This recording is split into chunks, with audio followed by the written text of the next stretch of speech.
E aí, meus amigos, tudo bom com vocês? Eu espero que sim.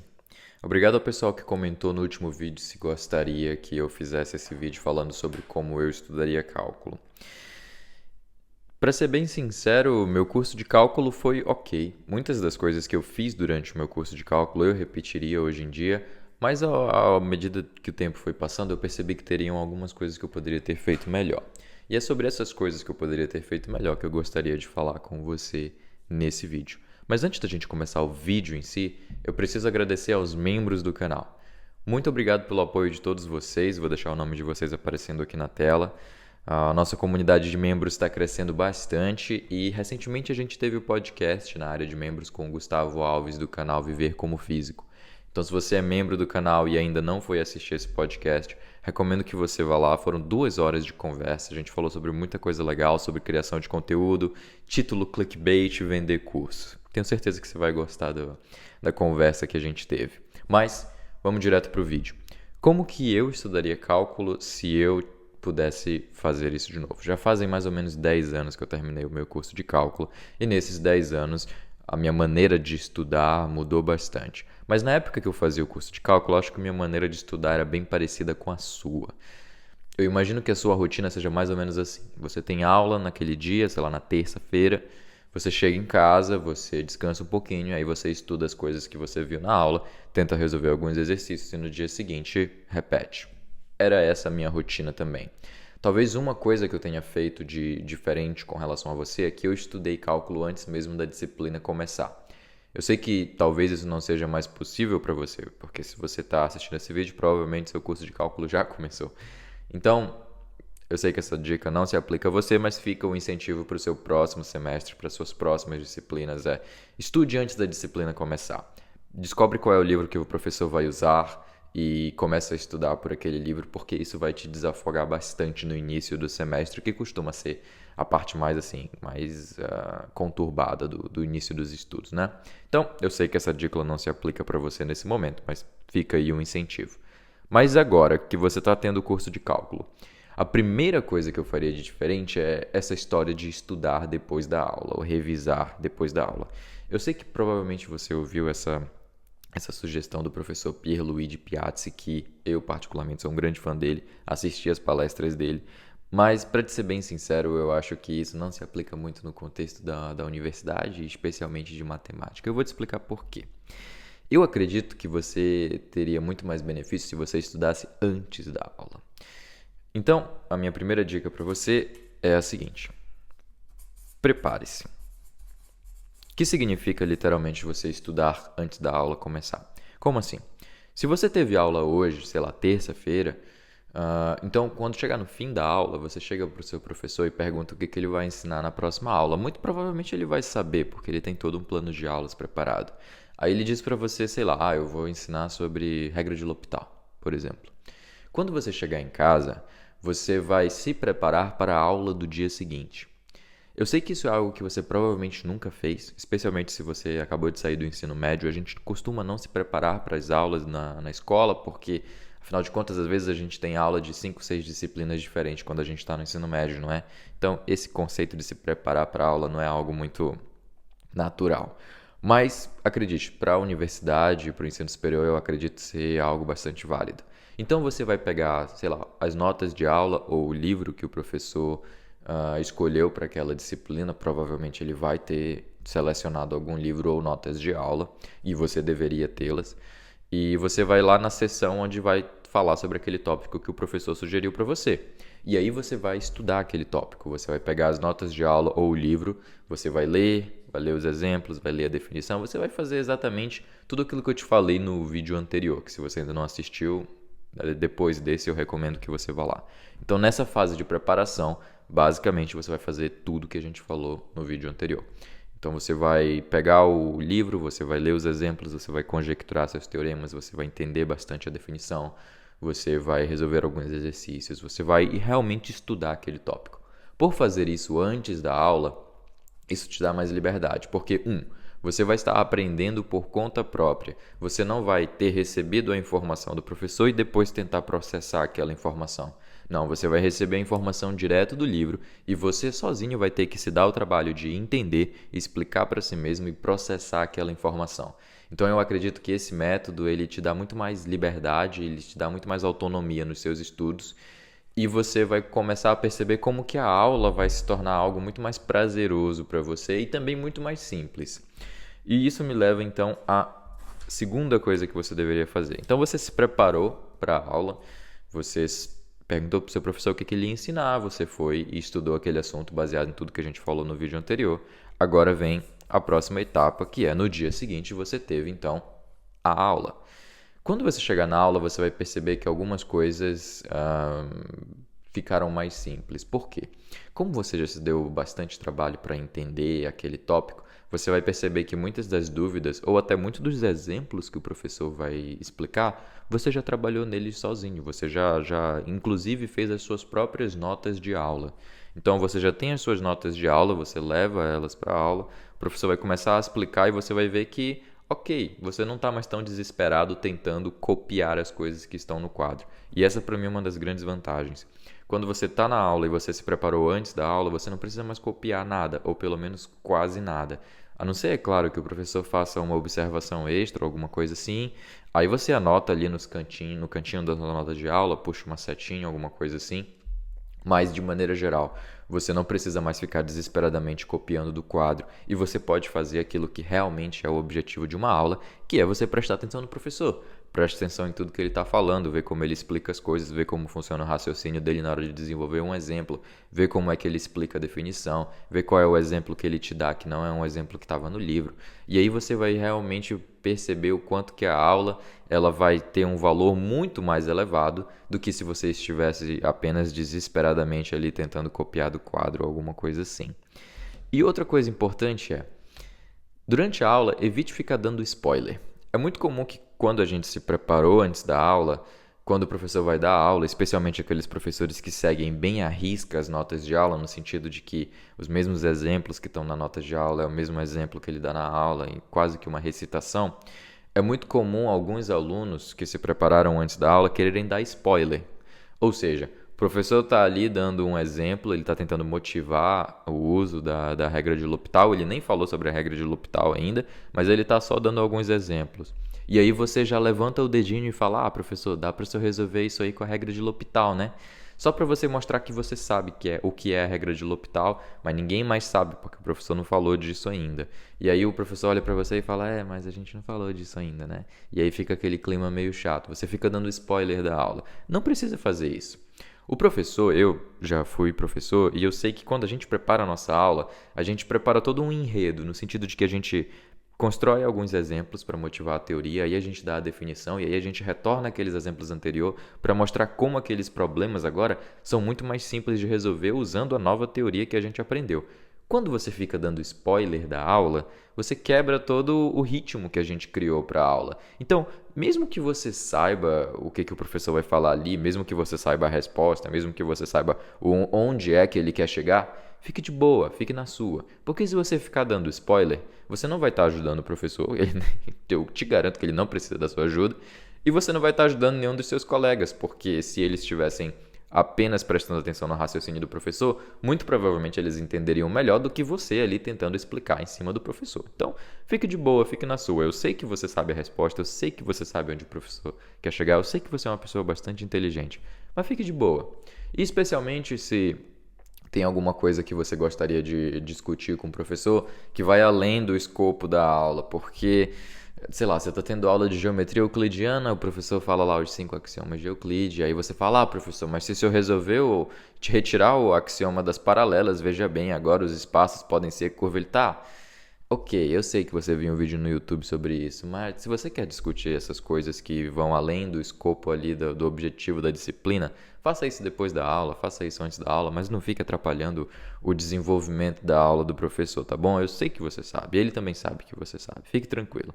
Então, durante a aula, você pode usar todas as suas notas de aula e tudo aquilo que você aprendeu para ver como é que o seu professor desenvolve as ideias e você compara a maneira com que ele pensa com a maneira com que você pensou sobre aquele assunto. Você vai perceber que alguma ideia intuitiva que você teve talvez seja diferente da ideia intuitiva que o professor teve. A visão geométrica dele talvez seja diferente da sua visão geométrica. Então você vai ter o privilégio de ter sido exposto àquele mesmo conteúdo duas vezes. Uma vez quando você estava se preparando para a aula, onde você teve que usar o seu próprio cérebro para compreender o conteúdo, e a outra vez usando o cérebro do professor, para você ver como é que ele, com toda a experiência dele, realmente consegue desenvolver aquele assunto e você vê que se o seu pensamento está batendo com o pensamento dele. Então, a sua aula vai se tornar um momento muito mais pacífico, muito mais tranquilo e você não vai precisar ficar desesperado tentando copiar do quadro. E depois que termina essa aula, o que você vai fazer? Isso mesmo, você vai perguntar para o professor qual é o conteúdo que ele vai dar na próxima aula, para quando você chegar em casa você poder se preparar. Mas o primeiro ciclo ainda não terminou aí. O primeiro ciclo termina quando você pegar toda a sua nota de aula que você preparou, junto com as pequenas anotações que você fez da aula do professor, e agora você vai fazer duas coisas, que é, número 1, revisar, e número 2, exercícios. Que provavelmente você já começou a resolver alguns exercícios quando você estava na parte da sua preparação, né? Mas para mim, revisar é onde eu gostaria de realmente destacar as coisas aqui. Muitas pessoas têm métodos de revisão, fica à vontade para usar o seu método favorito, mas sinceramente o que mais funcionou para mim e o que eu acredito que mais trouxe benefícios para mim foi construir a teoria por conta própria. Como assim? Eu tenho esse quadro aqui e eu geralmente faço isso nele quando eu estou estudando algum assunto, mas fica à vontade para usar uma folha de papel, uma caneta, não precisa ser num quadro. Mas eu gosto do quadro porque eu tenho a sensação de que eu estou explicando para mim mesmo. E o que você vai fazer é o seguinte, você vai começar a desenvolver a teoria desde o início, sem auxílio nem das suas notas de aula, nem do livro. Então você começa definição de derivada, e aí você escreve exemplos de derivada. Aí você enuncia algum teorema relativo à derivada, sei lá, toda função diferenciável é contínua. Você demonstra aquele teorema, e aí você dá mais exemplos, e aí você vai construindo a teoria sozinho, como se você estivesse escrevendo um livro, como se você estivesse ali recitando todos os resultados que estão escritos no livro com as ideias da sua própria cabeça.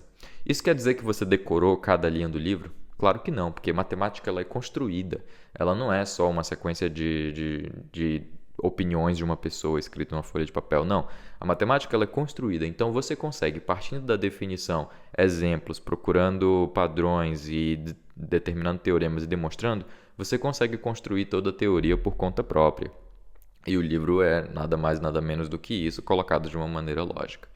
Então, esse é o meu método de revisão preferido. Eu começo da definição, eu parto ali para alguns exemplos, aqueles exemplos eles têm um objetivo, eu enuncio um teorema, eu demonstro o teorema, só que chega um momento, depois de, 30, 45 minutos fazendo aquilo, que eu já não lembro muito bem qual que era a sacada para fazer alguma coisa, ou qual que era a linha de raciocínio, eu me perco um pouco. É nesse momento que eu retorno para o livro, para minhas notas de aula e vejo, ok, é isso aqui que eu não estava sabendo bem.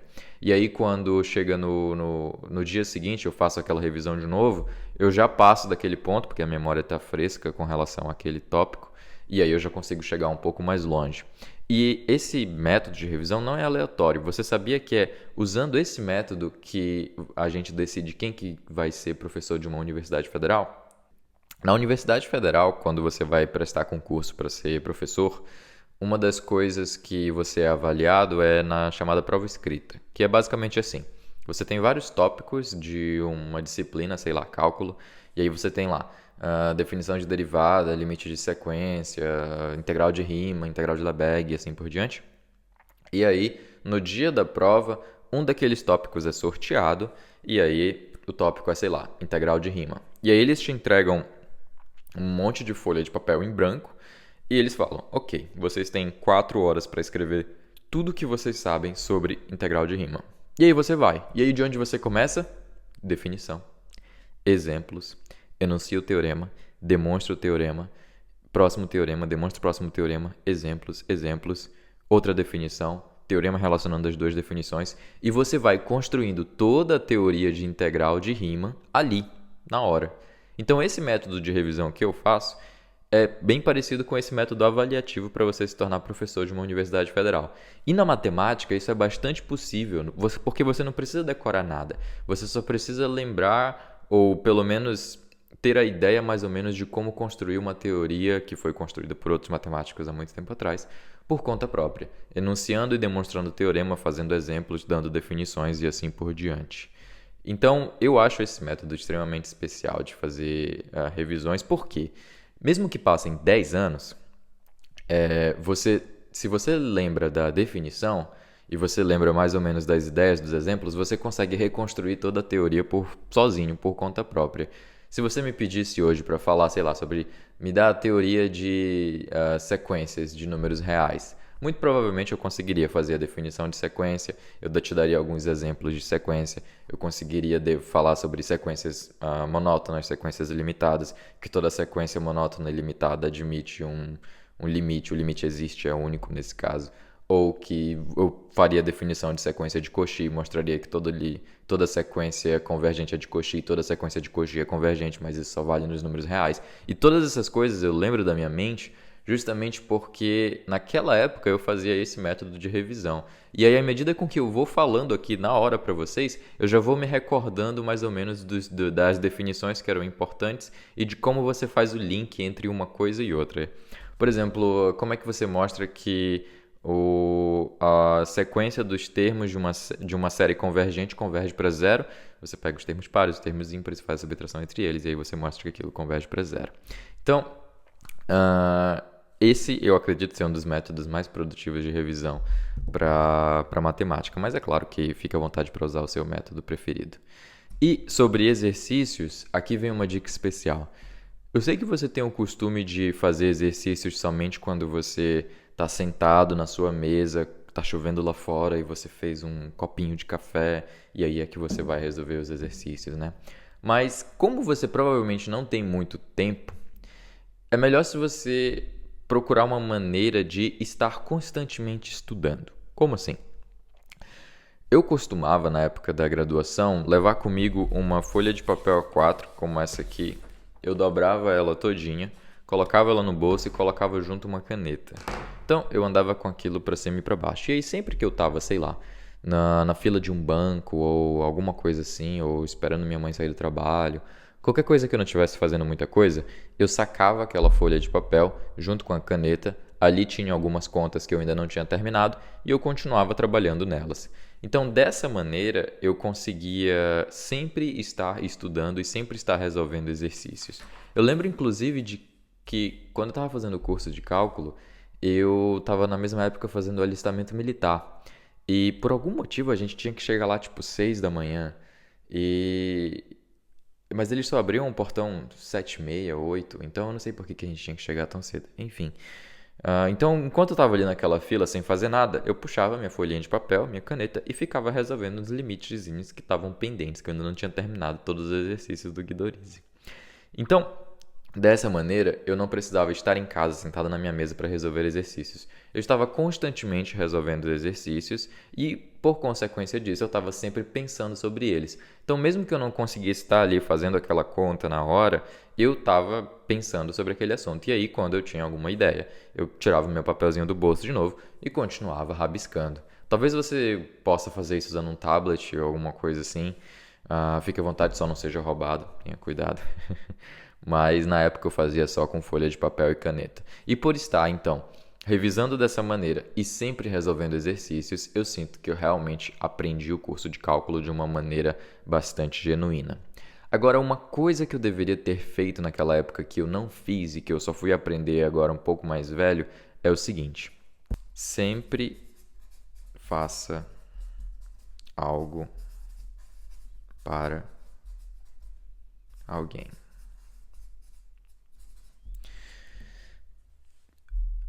Depois que eu terminei o meu curso de cálculo, no semestre seguinte eu me tornei monitor da disciplina de cálculo. E como você já sabe, eu tenho certeza que você já ouviu isso antes, que uma das melhores maneiras de você aprender alguma coisa é você ensinar ou explicar aquilo para alguém. E foi realmente como monitor de cálculo que eu percebi que eu realmente estava entendendo mais profundamente a disciplina de cálculo e o meu conhecimento ficou muito mais consolidado. E então, realmente é verdade que quando você explica alguma coisa para alguém ou quando você ajuda uma pessoa a entender, você entende aquilo também de maneira muito mais profunda. Portanto, eu sei que você provavelmente não pode ser monitor de cálculo porque você ainda está fazendo seu curso de cálculo, mas você pode sempre fazer algo para alguém. E isso é algo que eu carrego comigo até hoje. É algo que eu não fiz durante o meu curso de cálculo e que eu vim fazer muito mais recentemente e tem sido algo muito bom. Tem me ajudado a ser muito mais produtivo. Como é que funciona isso? Estudos costumam ser uma tarefa bastante solitária. Então você está estudando dentro do seu quarto e é só você e a sua mente ali lutando contra o livro e a teoria. Porém, se você inclui outra pessoa nesse ritmo de estudos seus, muito provavelmente você vai conseguir ser bem mais produtivo. Mas eu não estou falando de grupos de estudo. Eu estou falando do seguinte: se comprometa com alguém de produzir resultados para aquela pessoa. Por exemplo, você está se preparando para a sua aula do dia seguinte, por que você não se compromete com um colega seu ou com a sua turma de mandar as suas anotações antes da próxima aula? Então, pessoal, próxima aula o professor vai falar sobre, sei lá, a integração por partes. Hoje, no final do dia, antes da aula de integração por partes, eu mando para vocês as minhas anotações de integração por partes. E eu vou fazer isso até o final do curso. Por fazer isso e por saber que outras pessoas estão esperando que você faça isso, você vai perceber que você vai estudar com muito mais afinco, porque você não está estudando para si, mas está fazendo isso para outros, e você vai perceber que até a qualidade da sua escrita vai melhorar. Você vai conseguir escrever de uma maneira muito mais clara, porque quando a gente estuda para a gente mesmo, a gente faz rabiscos de qualquer maneira, porque a gente sabe que a gente vai entender. Mas quando você faz isso para outra pessoa, você inclui mais detalhes, você faz aquilo de uma maneira muito mais clara, porque você sabe que outra pessoa vai ler. Se você está resolvendo exercícios, problemas, por exemplo, o professor deu uma lista de exercícios para você, se comprometa, ok, pessoal, até o final da semana eu vou mandar a solução dos exercícios que eu consegui resolver para vocês. E aí, quando chega no final de semana, você realmente manda para eles, porque por fazer aquilo, você vai perceber que você estava resolvendo aqueles exercícios não somente para si mesmo, mas para ajudar outras pessoas. Então, sei lá, se você pode marcar com a sua turma de na sexta-feira à tarde você fazer uma revisão de todos os conteúdos que foram dados naquela semana. Então, todo mundo se reúne lá na sala de aula, uma sala de aula que está vazia, não tem ninguém. Você vai lá, compra um pincelzinho e vai no quadro e explica para todo mundo ou faz uma revisão de todos os assuntos que foram dados naquela semana para sua turma. Por fazer isso, por sempre se comprometer com outras pessoas, você vai perceber que a qualidade dos seus estudos vai aumentar demais. Sem falar que você vai também estar ajudando outras pessoas. E isso não tem como ser algo ruim. Isso é algo que eu pessoalmente faço bastante hoje em dia. Eu sempre me comprometo de toda sexta-feira mandar alguma conta que eu fiz para algum colaborador meu. E isso me ajuda a, desde segunda-feira, eu já estar trabalhando para que na sexta-feira aquele arquivo esteja no e-mail do meu colaborador. E por fazer isso, a qualidade dos meus estudos aumentou bastante e o meu senso de responsabilidade também aumentou bastante. Então, em revisão, antes da aula, prepare-se para a aula estudando aquele conteúdo por conta própria. Durante a aula, fique de boa, não fique dando spoiler da aula e aproveite a aula para você ver se a maneira com que você pensa é parecida com a maneira com que seu professor pensa. E depois da aula, é revisar de uma maneira onde você construa a teoria por conta própria e também fazer exercícios constantemente, independente de onde você esteja. É assim que eu faria cálculo se eu fosse estudar hoje em dia e é assim que, sinceramente, eu faço a maior parte dos meus estudos. Hoje em dia eu não tenho mais tanta aula, mas muitas coisas eu ainda sigo, os princípios ainda são os mesmos. Eu queria voltar a fazer a playlist de vídeos que eu estava fazendo, que é como não reprovar em X. A gente fez o X igual a geometria analítica e X igual a álgebra linear. Mas se você gostaria que eu fizesse esses também sobre cálculo, deixa aí nos comentários e aí a gente grava isso como próximo vídeo, tá bom?